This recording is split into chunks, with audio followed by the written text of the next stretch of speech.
Tunjuk ni saya order online baju tidur Ryan. Saya nak review pasal apa? Walaupun saya bayar ni bukan free, tapi nak bagi tahu you all pergi beli guys, mak-mak. Pasal apa? Harga memang berbaloi.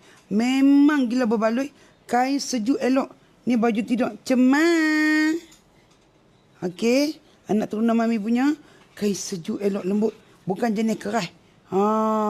Tangan labuh elok. Ni bagi tengok ujung tangan dia. Okey, ni kain dia. Kain sedap weh. Sejuk untuk anak kita pakai.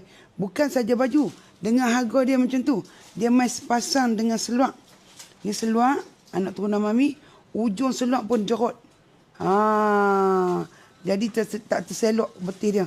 So kalau you all nak, saya tak kat beg kuning. Saya rasa seluar ni okey. Pasal saya order 150 nya.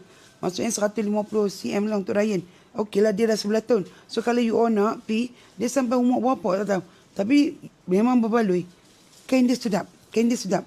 Highly recommended. Ni depan dia. Okey. Nampak tak? Macam brand mahal-mahal je. So kalau you all nak, dapatkan di beg kuning sekarang. Sedap gila kain dia. Tak rugilah. Sekarang ni the next step pada order yang lain pula punya design. Assalamualaikum.